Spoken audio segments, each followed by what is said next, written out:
Assalamualaikum warahmatullahi wabarakatuh. Salam sejahtera. Selamat datang kembali di channel cerita horor band history. Petaka Tumbal Pesugihan. Namaku Rian. Kisah ini dialami oleh keluargaku sendiri. Awalnya orang tua aku menjodohkan kakak perempuanku yang bernama Rianti secara paksa pada seorang laki-laki kaya bernama Alimuddin. Alimuddin itu aku rasa lebih pantas menjadi bapak Rianti daripada menjadi suaminya. Alimuddin mempunyai 3 istri dan anak banyak. Awalnya Rianti menolak perjodohan itu karena Rianti sudah memiliki kekasih. Rianti sudah minggat dari rumah berkali-kali, namun tetap saja Alimuddin mengetahui keberadaan kakakku. Hingga akhirnya Rianti pasrah, mau gak mau harus menerima perjodohan itu. Aku selaku adik laki-lakinya sangat sedih melihat nasib Rianti yang menjadi korban paksa itu. Singkatnya, Rianti sudah menikah dengan Alimuddin dan menjadi istri mudanya yang keempat. Kakakku dibawa oleh Alimuddin ke rumah besar miliknya yang sengaja telah disiapkan untuknya. Namun rumah itu sangatlah besar kalau hanya untuk ditinggali kakakku dan pembantunya saja. Akhirnya kakakku memintaku untuk tinggal bersamanya. Kebetulan jarak rumah itu lumayan dekat dengan kampusku. Dan kata kakakku, Alimuddin juga punya anak gadis yang sama-sama satu kampus denganku. Dia anak dari istri pertamanya, namanya Santi. Semenjak aku tinggal di rumah kakakku, Santi jadi sering ke rumah ibu tirinya yang tak lain adalah kakakku itu. Dia gadis yang baik, soleha, dan rendah hati. Pada suatu malam, tepatnya malam Selasa, aku melihat Simbok membawa sesajen ke lantai 3, semacam kelapa muda, kemenyan, rokok, bunga-bungaan dan sejenisnya. Setelah Simbok kembali dari lantai 3, aku pun bertanya kepadanya, kenapa dia membawa sesajen ke atas. Simbok pun cuma menjawab, aku cuma disuruh sama Tuan dan saya juga tidak tahu. Namun pada tengah malamnya, aku mendengar suara-suara ramai dan menyeramkan di lantai 3. Aku pun sempat berjalan ke arah anak tangga dengan pandangan ke atas. Dan astaga, ternyata banyak makhluk-makhluk halus sedang bersenang-senang di sana. Aku mengetahui hanya dari bayangan-bayangannya saja. Lalu terlihat sesosok makhluk tinggi besar dan bertanduk. Seketika itu juga aku pun lari ke kamar. Namun dalam senyap kamarku, tetap saja aku tak bisa tidur karena suara-suara gaduh di lantai 3 itu.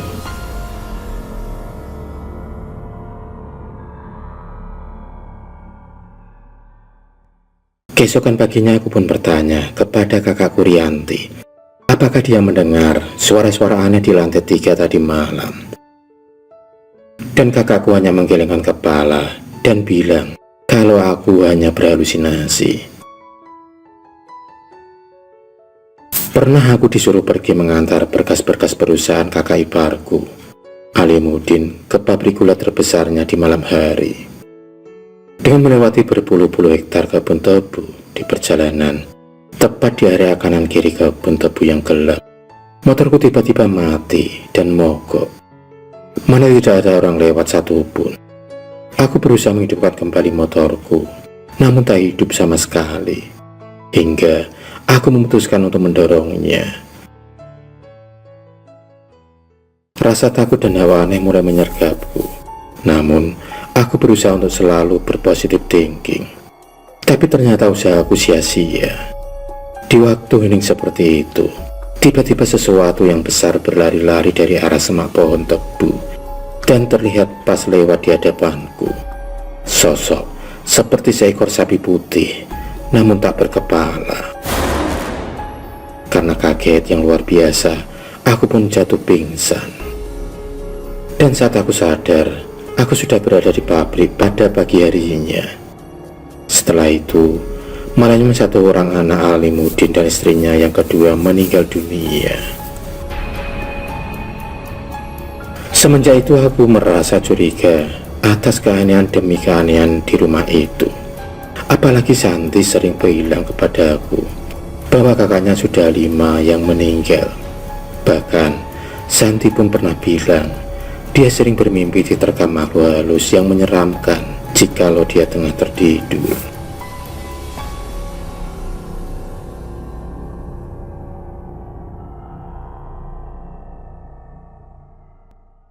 Pada suatu hari, Alimuddin membawa kakakku Rianti untuk mendampinginya dinas selama 3 bulan di luar kota. Tepat waktu itu, Rianti telah hamil 4 bulan. Jujur, aku dan Santi diam-diam berpacaran. Dikala saat seperti inilah, Santi sering main ke rumah kakakku yang kutinggali. Pada saat kami asik membicarakan dan berbagi tentang tugas-tugas kuliah kami, tiba-tiba Santi berkata agak serius kepada aku. Dia mengatakan kalau dia bahagia bila dekat denganku. Akankah umurku panjang biar bisa terus bersamamu seperti saat ini, ujar Santi kepadaku. Dan Santi pun bilang pada setiap tahun jika bulan Suro, bapaknya Alimuddin sering menyembelih 3 ekor sapi putih. 1 ekor dibagikan kepada para warga, 1 buat keluarga sendiri, dan 1-nya lagi dibuang ke sungai. Dan jika sapi putihnya kurang dari 3, pasti ada saja salah satu anggota keluarga yang meninggal. Dari situ aku benar-benar yakin bahwa Alimuddin mengikat perjanjian kekayaan dengan setan. Lama kemudian aku mendapatkan kabar bahwa ada seseorang yang pintar akan hal-hal gaib. Dia tinggal di daerah Jawa. Mendengar hal itu, aku dan Santi kemudian mendatangi Bapak Kunjan itu untuk mempertanyakan dan meminta petunjuk agar tidak ada korban lagi dalam keluarga kami. Aku pun kemudian menceritakan semua kejadian aneh di rumah keluarga kakakku Rianti yang setiap malam Selasa selalu ada suara-suara menakutkan. Bapak Kunjan menyarankan agar aku memasang ayat kursi di setiap pintu kamar, terutama di kamar kakakku. Tidak lupa, Bapak Kunjan tersebut juga menyuruh Santi agar tidak lupa mengingat Allah. Aku pun diberikan sebuah cincin gio berwarna putih. Bukannya musyrik, tapi hanya untuk berjaga-jaga saja bila aku ketakutan. Dan setelah itu terkuak sudah rahasia Alimuddin. Ternyata benar kecurigaanku selama ini. Alimuddin memuja dan bersekutu dengan setan. Dia terikat perjanjian kekayaan dengan genderuwo, dengan persyaratan tumbal 3 sapi putih tiap tahun. Dan jika tidak, salah seorang anak atau istrinya yang jadi gantinya. Santi sangat kaget dan sedih mendengar ayahnya bersekutu dengan setan. Santi pun menangis.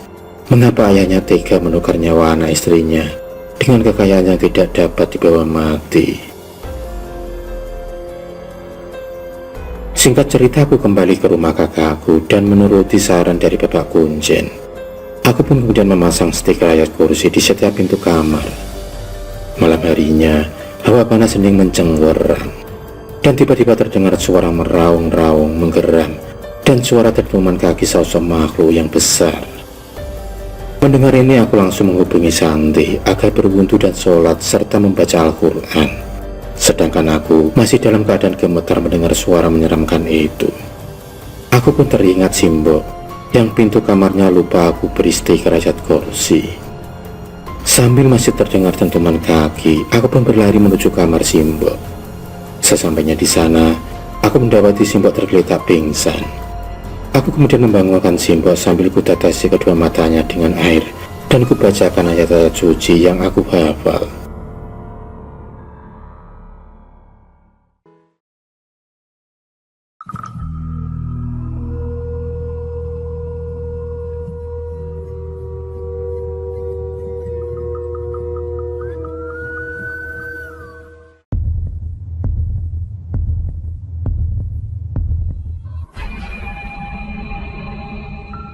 Terima kasih sudah menonton video cerita bergambar ini. Klik subscribe untuk terus mendapatkan video-video cerita bergambar selanjutnya. Semangat berkarya.